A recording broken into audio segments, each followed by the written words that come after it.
A história do direito penal brasileiro só na aparência é bem conhecida. As lacunas ainda são imensas, muitas distorções ainda precisam ser corrigidas. Dentre as distorções, eu destaco duas. A primeira é aquela que vê a história do direito penal brasileiro como uma história de recepções mais ou menos imperfeitas de influências estrangeiras, como se a criatividade local não existisse ou fosse proibida. A segunda é aquela que organiza esse jogo de influências a partir das categorias italianas escola clássica e escola positiva, como se tudo devesse prestar contas, nos encaixes ou desencaixes, a esse par de conceitos. O nosso projeto partiu do acervo da Biblioteca da Faculdade de Direito da Universidade Federal de Minas Gerais, que remonta à década de 1890 e, por isso, é um precioso patrimônio de Minas Gerais e do Brasil. Boa parte dos livros antigos desse acervo nós nem tínhamos como saber que existiam. Então, nós começamos a trabalhar na identificação e catalogação das obras sobre temas penais da nossa biblioteca. Cerca de 990 obras foram catalogadas. Nesse meio tempo, graças em parte à existência deste projeto, o setor de obras raras e antigas da biblioteca se tornou o Memorial Casa de Afonso Pena, que hoje está acessível ao público mediante agendamento. O segundo eixo do nosso projeto se subdivide em dois: a análise da estrutura e do funcionamento da literatura jurídico-penal e a análise de institutos jurídicos penais e de tipos penais.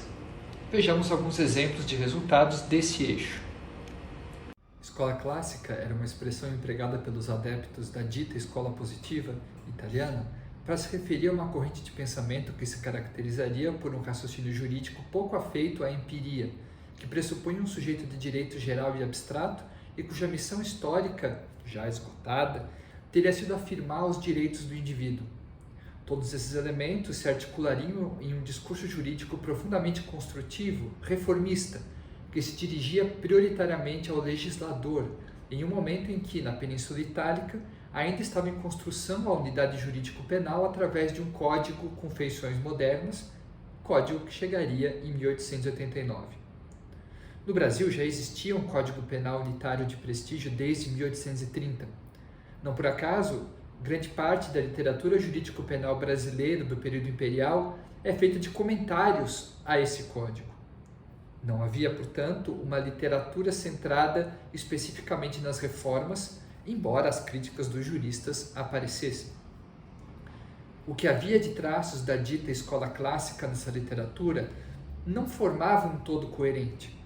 Além disso, a divisão entre uma escola centrada nas liberdades dos indivíduos, a clássica, e outra na manutenção da ordem contra a criminalidade, a positiva, cinde artificialmente uma tensão inerente ao direito penal da modernidade.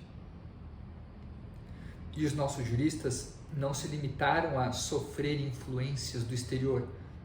Por exemplo, mesmo admirando a cultura jurídica francesa, os juristas brasileiros ousaram criticar o Código Penal Napoleônico de 1810 e se atreveram a discordar dos seus admirados colegas franceses.